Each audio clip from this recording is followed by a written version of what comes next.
সকলকে স্বাগত জানিয়ে শুরু করছি নতুন আরেকটি ভিডিও। এই ভিডিওটিতে প্রাথমিক শিক্ষক নিয়োগ 2025-এর যে ইন্টারভিউ প্রসেস চলছে, তো সেই ইন্টারভিউ সংক্রান্ত বেশ কিছু গুরুত্বপূর্ণ তথ্য তুলে ধরব।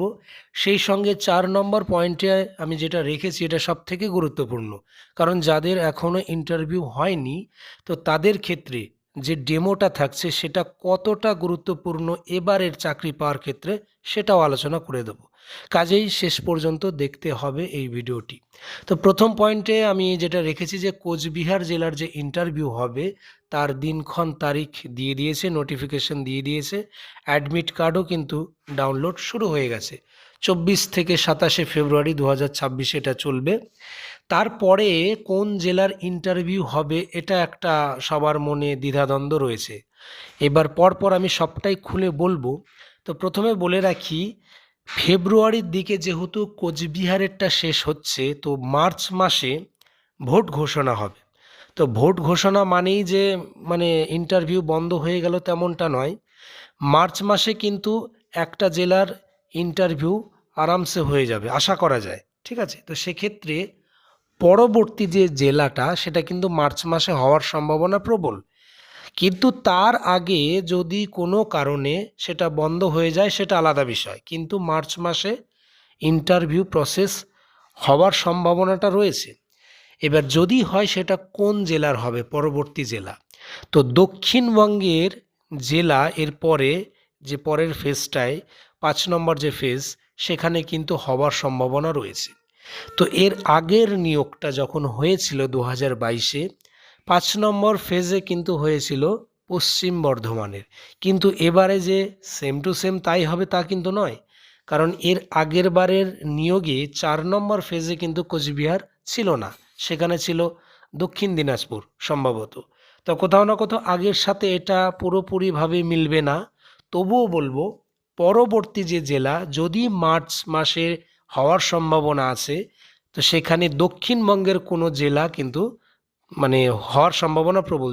দক্ষিণবঙ্গের যে কোনো একটা জেলা, সেটা পশ্চিম বর্ধমান হোক বা হুগলি হোক বা মেদিনীপুরের হোক, যাই একটা হবে, ঠিক আছে।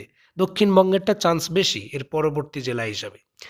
তারপরে যেটা আমি রয়েছে যে কারণটা 3 নম্বরের, বর্তমানের যে ইন্টারভিউ যে গতিতে চলছে এটা সবাইকে কিন্তু ভাবাচ্ছে যে এই গতি প্রক্রিয়া যদি চলে বা এই গতিতে যদি এই প্রক্রিয়াটা চলে ইন্টারভিউ প্রসেসটা, সেক্ষেত্রে কোথাও না কোথাও একটা শোনা যাচ্ছিল কিন্তু যে ভোটের আগে নিয়োগ হবে।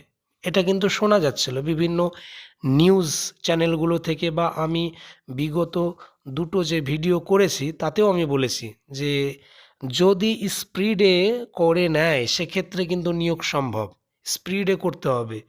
একই দিনে যদি 1.5 থেকে 2,000 ক্যান্ডিডেটকে ডাকা হয় সেক্ষেত্রে বেশি দিন সময় লাগার কথা নয়, কিন্তু যেভাবে চলছে মনে হয় যেন এই স্পিডে যদি চলতে থাকে নিয়োগ প্রক্রিয়ার যে ইন্টারভিউ প্রসেস, সেক্ষেত্রে জুন জুলাই পর্যন্ত কিন্তু চলে যাবে। কেন আমি বললাম জুন জুলাই, কারণ মার্চ মাসে যেহেতু ভোট ঘোষণা, সেখানে একটা জেলা যদি হয়ে যায় বা কাকতালীয়ভাবে দুটো জেলাও যদি হয়ে যায় ইন্টারভিউ প্রসেস, তারপরে কিন্তু বন্ধ হয়ে যাবে। এপ্রিল মাসটা কিন্তু পুরো ভোটের চাপে বন্ধ হয়ে যাবে। আবার হতে হতে মে মাস থেকে শুরু হবে। তো সেই মে মাস পর্যন্ত যদি বন্ধ থাকে, এপ্রিল মাসটা বন্ধ থাকলো, মে মাসের হয়তো প্রথম সপ্তাহ বন্ধ থাকলো, তারপরে গিয়ে হয়তো আবার চালু হলো। তো মে, তারপরে জুন জুলাই, অর্থাৎ তার পরবর্তী 2 মাসে হয়তো কমপ্লিট হবে। এবার কমপ্লিট হয়ে যাওয়ার সঙ্গে সঙ্গে যে মেধা তালিকা চলে আসে তেমনটা কিন্তু নয়। তার জন্য অনেক স্ক্রুটিনি করা হয়, অনেক কিছু তথ্য যাচাই করা হয়, পর্ষদের তরফ থেকে তথ্য যাচাই করা হয়, এটা প্রতিবারে এরকমটাই হয়। তো মাঝ বরাবর এই যে কোনো বছরের মাঝ বরাবর নিয়োগ, অন্তত আমাদের এই রাজ্যে বেশ কয়েকটা যে নিয়োগগুলি হয়েছে প্রাথমিকের সেটা কিন্তু দেখা যায়নি মাঝ বরাবর, ঠিক আছে। কোথাও না কোথাও যে প্যানেলটা সেটা কিন্তু হয়তো জানুয়ারি মাসে বেরিয়েছে, পরে সেটার নিয়োগ হতে হতে ফেব্রুয়ারি মাস, প্রথম সপ্তাহ কি দ্বিতীয় সপ্তাহ এরকমটাই কিন্তু হয়েছে। আমি বারংবার পুরনো ভিডিওগুলোতেও এটাই বলে এসেছি যে প্রাথমিক নিয়োগের ক্ষেত্রে কিন্তু এমনটাই হয়েছে বিগত দিনগুলিতে। এখন সামনের দিনে যে এটাই হবে তেমনটা আমি বলছি না, কিন্তু তার সম্ভাবনার কিন্তু এবারেও থাকছে সেরকমই, যে দেখা গেল নিয়োগ হতে হতে ২৭ সালে চলে গেল, ফেব্রুয়ারি মাসে হয়তো নিয়োগের ব্যাপারটা সবাই স্কুলে যোগদান করলো, এমনটাই কিন্তু আভাস পাওয়া যাচ্ছে।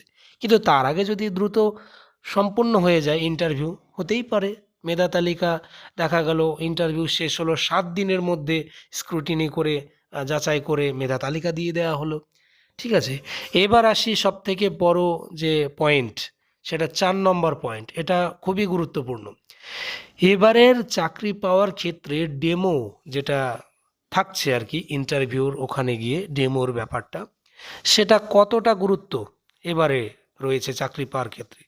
আমি বলবো এই ডেমোটাই এই নিয়োগের ক্ষেত্রে দেখবে শেষমেশকালে যে ডেমো যার ভালো হবে সে কিন্তু চাকরি পাওয়ার যে প্রতিযোগিতায় সে কিন্তু এগিয়ে থাকবেই। আমি পুরনো ভিডিওগুলোতেও বারবার বলে এসেছি, এবারও বলছি।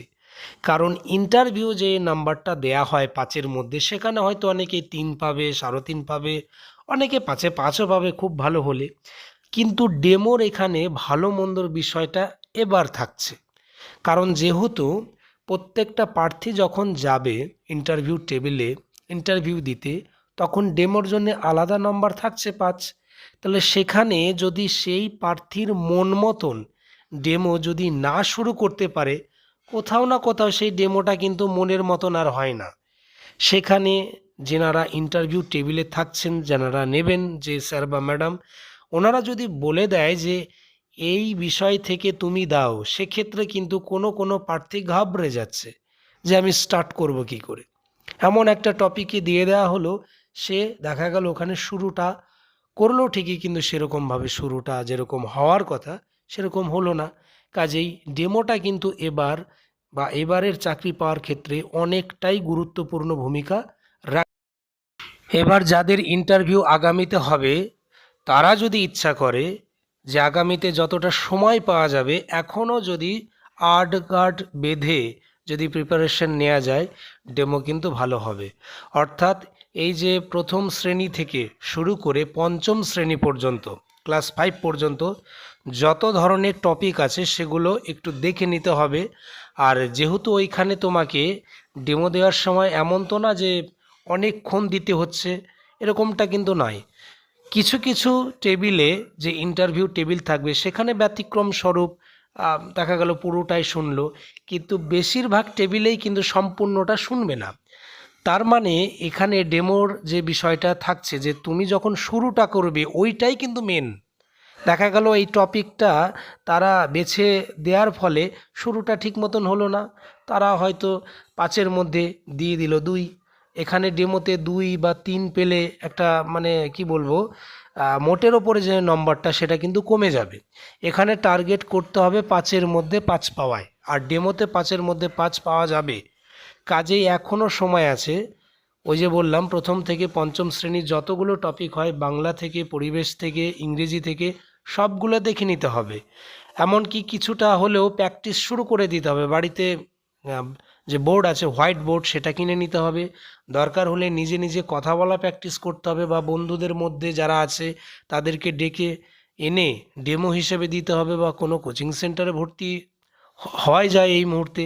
এবার তোমাদের মধ্যে যদি আত্মবিশ্বাস থাকে, বাবা যাদের একটু কথা বলতে একটু জড়তা আছে, তারা যে আয়না আছে বাড়িতে, সে আয়নার সামনে কথা বলা প্র্যাকটিস করতে হবে। তো ডেমো, আবারও বলছি, ডেমোতে তুমি যদি ৫-এ ৫ পাও, আর ওই দিকে ইন্টারভিউতে তুমি যদি ৫-এর মধ্যে ৪ বা ৪.৫ এরকম, বা ৫-এ ৫ অনেকেই পেতেই পারে, বা ৪ যদিও পাও তাহলে ১০-এর মধ্যে তুমি ৯ পেয়ে গেলে, ৫ আর ৪-এ ৯।